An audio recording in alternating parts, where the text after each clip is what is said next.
হাদিস শরীফের ভিতরে আসছে রব্বুল আলামিনের পয়গম্বর বলেন, আবু দারদা রাদিয়াল্লাহু তাআলা আনহু থেকে বর্ণিত, রাসূলুল্লাহ সাল্লাল্লাহু আলাইহি ওয়াসাল্লাম বলেন, ওগো আমার সাহাবীরা, আমি কি তোমাদেরকে একটি মূল্যবান নসিহত পেশ করব না?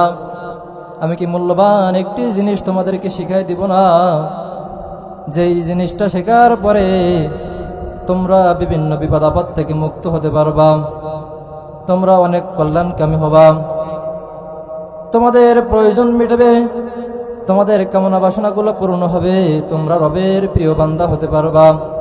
সাহাবায়ে কেরাম বললেন, ইয়া রাসূলুল্লাহ, ইয়া হাবিবাল্লাহ, হ্যাঁ অবশ্যই আমরা তো সেটা শিখতে চাই, জানতে চাই।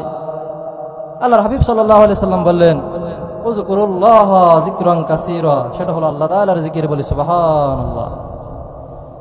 তোমরা আল্লাহ তাআলার জিকির করো, আল্লাহ তাআলার স্মরণ করো, বেশি বেশি স্মরণ করো।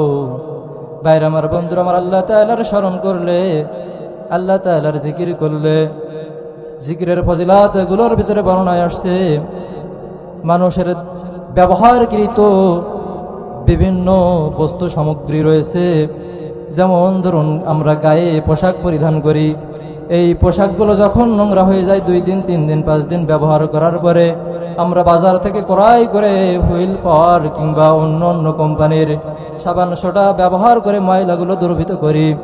আমরা বাসায় লোহার যন্ত্র, দা, বটি, কাঁচি, ছুরি, কোদাল ইত্যাদি এই আসবাবপত্রগুলো আমরা ব্যবহার করি প্রয়োজনের তাগিদে।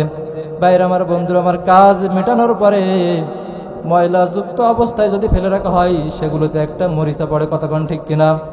কথা বলেন ঠিক কিনা? ওগুলো আবার যখন নতুন করে নবায়ন করার প্রয়োজন মনে করি, তখন কামারদের কাছে নিয়ে যাই। কামারের বাসায় নিয়ে আমরা সেগুলোকে আগুনের তাপ দিয়ে পরিষ্কার পরিচ্ছন্ন করে নিয়ে আসি। বাইরে আমার, বন্ধুরা আমার, এমনিভাবে বহু জিনিস রয়েছে যেগুলো নোংরা হয়ে যায় আবার পরিষ্কার করা যায়। আল্লাহর হাবিব সাল্লাল্লাহু আলাইহি ওয়াসাল্লাম বলেন, মানব দেহে এমন একটা গোশতের টুকরা রয়েছে যেটার নাম হলো কলব। কথা বলেন, সেটার নাম কি? কলব। এই কলবের ভিতরে মানুষের বিভিন্ন রকম রোগ জীবাণু জমা হয়। লৌকিকতা, রিয়া, অহংকার, হিংসা, এরকম যাবতীয় মানুষের দেহে রোগের বাসা রয়েছে।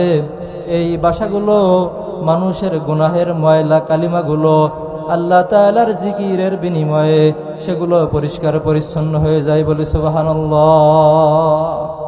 আর জোরে বলি সুবহানাল্লাহ। বাইরে আমার, বন্ধুরা আমার, এজন্য আসুন আমরা শয়নে স্বপ্নে হাঁটতে চলতে মাওলা পাকের জিকির আজগার করব। আল্লাহ তাআলার জিকিরের বিনিময়ে আমরা বড় বড় বিপদ থেকে অবশ্যই মুক্তি পেয়ে যাব। এজন্য আল্লাহর হাবিব সাল্লাল্লাহু আলাইহি সাল্লাম বলেন, তোমরা এমনভাবে জিকির করো যেন তোমাদেরকে দেখে সাধারণ মানুষ তোমাদেরকে পাগল বলে। কি বলে বলুন তো? কি বলে?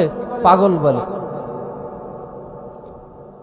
কিতাবের ভিতরে আসছে, আবার কোরআন তেলাওয়াতকেও উত্তম জিকির বলা হয়েছে, নামাজকেও জিকিরের সাথে তুলনা করা হয়েছে।